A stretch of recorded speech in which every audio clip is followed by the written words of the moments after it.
what's happening? Hope you're having a great day. I wanted to sort of illustrate something that I said a few videos back. We talked about open my eyes to see that Jesus is my firm foundation. And we talked about Psalm 119, verse 18, open my eyes to see the miracle wonders hidden in your word. And that led us into Matthew 7, where it talks about storms are going to come to everybody. But if you build your life on Jesus, you will have a firm foundation. So we said, open my eyes to see that Jesus is my firm foundation.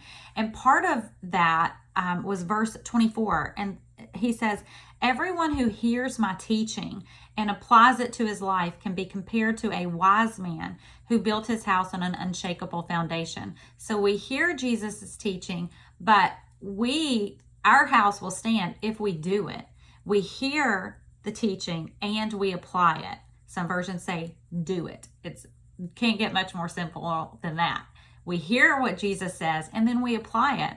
And I know that sometimes we have a tendency to think there's a lot to apply.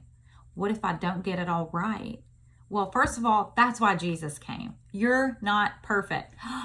Deep breath. You're not perfect. I'm not perfect. We're not perfect. That's why we need Jesus.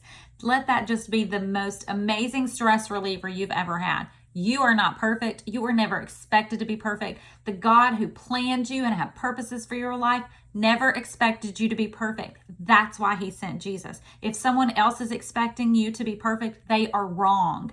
If you are expecting yourself to be perfect, you are wrong. I love you, but you're wrong. We've all been there, so I'm wrong. The only perfect person was Jesus. And so we hear what he says and we want to apply it to our lives because we want him to be our firm foundation. We don't want to fall over and crumble when storms come because we know they're going to come.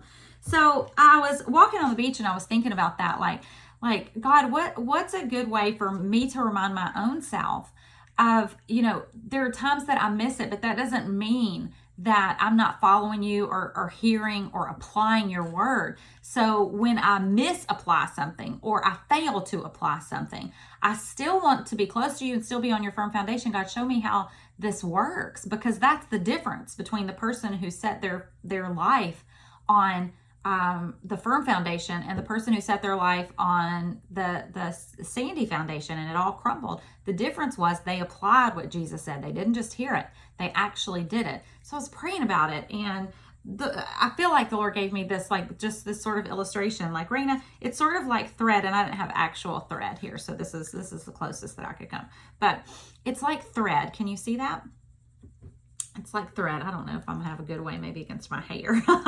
So it's like thread, and reading Jesus's words is like looking at this spool of thread, and it's seeing it, and it's good, and it's pretty because it's pink, and we see Jesus's words and we see his teaching, and then it's our choice whether to take this thread. Now, I am not necessarily a seamstress, but I am a pretty good crafter, and I would work this into other things. But if you take it in the analogy of sewing, you can take this thread and you can work it into the fabric of what you're making, or you can't.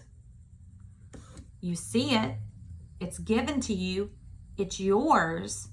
You choose whether to use it or not use it. That's the first step.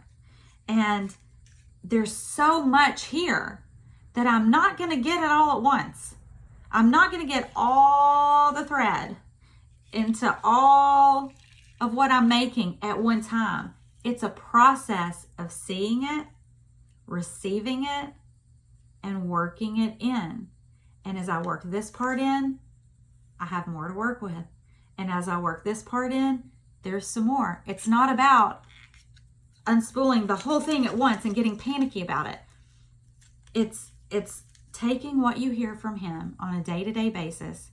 Okay, God, how do I apply this part to my life? Well, first of all, I have to hear your teaching. Everyone who hears my teaching. So I want to hear your teaching, Lord. I'm going to read the Bible. I'm going to go to church on Sundays and listen to the Word of God. I'm gonna listen to messages. I'm gonna ask you, what are you teaching me? And as I get that little bit, I'm going to work that into my life. And as I get good at working that into my life, I'm gonna ask more, and you're gonna give me more, and you're gonna show me more. And then pretty soon you have this garment or this craft project that has all this beautiful thread worked into it over time. And that's the way it is with Jesus' teaching. Everyone who hears my teaching and applies it and does it, this is a lifetime process. It's not about getting it good. I read something the other day by Kavanaugh James where he said, I never get to a place where, dependence on God is not some entryway to independence. I will always be dependent on God. And I loved that. So I will always be dependent on God. And as I work this thread into my life, I become more and more dependent on Him. And hopefully you can look at my life and say, wow, look, she's really working all that Jesus said into her life. And I can look at you and say, look, they are really working all that Jesus said into their life. So it's not a matter of doing it all at once and getting it done. No, it's a matter of everyday relationship. Okay, this is what I'm starting with. I'm going to use this and I'm going to work it into my life. And then every day, I'm going to do this every day until this is so woven into my life. The teachings of Jesus, I have so woven them into my life that you can really see. You can see this thread through every part of my life, every word I say and everything that I do. So hopefully that illustrates that point for you like it did for me. I'll see you later.